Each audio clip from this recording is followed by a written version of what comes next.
Bonjour à toutes et à tous, c'est Arca. Aujourd'hui, nous nous retrouvons dans la cinquième partie du cours sur les espaces séquentiels. Donc aujourd'hui, nous allons nous intéresser à des propriétés fondamentales. Rentrons alors dans le vif du sujet. Donc soit ET, un espace topologique avec E non vide.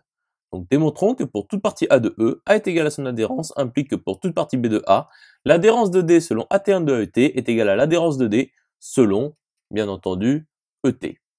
Donc soit A une partie de E telle que A est égal à son adhérence quelconque. Donc soit D une partie de A quelconque. Donc il existe G une partie de E telle que G inter A est égal à l'adhérence de D selon AT1 de ET et G est égal à son adhérence. Donc D est inclus dans A.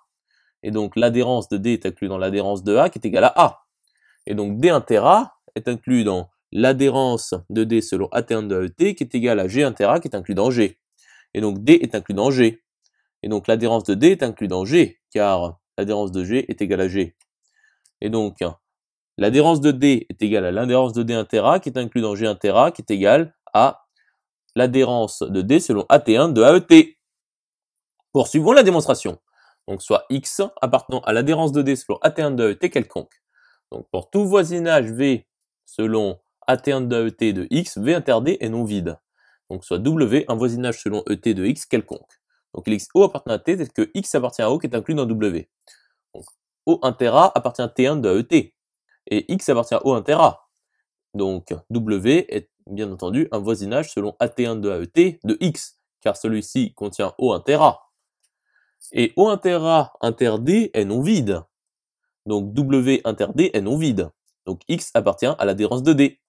Par conséquent, l'adhérence de D selon AT1 de AET est inclus dans l'adhérence de D. Et donc, l'adhérence de D selon AT1 de ET est égale à l'adhérence de D. Conclusion établie. À présent, démontrons que pour toute partie A de E, A est égal à sa fermeture séquentielle, c'est-à-dire A est séquentiellement fermé, implique que pour toute partie B de A, la fermeture séquentielle de D selon AT1 de ET est égale à la fermeture séquentielle de D, bien entendu, selon ET. Donc voyons l'inclusion directe. Donc soit X appartenant à la fermeture séquentielle de D selon AT1 de AET quelconque. Donc, il existe xn une suite dans A telle que pour tout voisinage selon AT1 de ET de X, il existe n0 appartenant à n tel que pour tout n de n super égal à n0 implique que xn appartient à V. Donc, soit V un voisinage de ET selon ET de X quelconque. Donc, il existe O appartenant à T tel que X appartient à O qui est inclus dans V. Et X appartient à la fermeture séquentielle de A qui est égale à A, car A est séquentiellement fermé. Donc, X appartient à O inter A qui est inclus dans V inter A qui est inclus dans V. Et donc V est un voisinage selon AT1 de AET de X. Donc il existe N0 appartenant à N tel que pour tout N de N super égal à N0 implique que Xn appartient à V. Et donc pour tout voisinage V selon ET de X, il existe N0 appartenant à N tel que pour tout N de N super égal à N0 implique que Xn appartient à V. Donc X appartient à la fermeture séquentielle de D. Et donc la fermeture séquentielle de D selon AT1 de ET est incluse dans la fermeture séquentielle de D. Intéressons-nous alors à l'inclusion réciproque. Donc soit X appartenant à la fermeture séquentielle de D quelconque. Donc il existe Xn, une suite dans D telle que limite lorsque n va plus l'infini de Xn égale X. Donc X appartient à la fermeture séquentielle de A qui est égale à A, car Xn est bien entendu une suite dans A, car D est inclus dans A. Et donc pour tout voisinage V selon ET de X, il existe N0 appartenant à N tel que pour tout N de N super égal à N0 implique que Xn appartient à V. Donc soit V un voisinage selon AT1 de AET de X quelconque. Donc il existe O appartenant à T tel que X appartient à O inter A qui est inclus dans V. Et O appartient à l'ensemble des voisinages selon ET de X.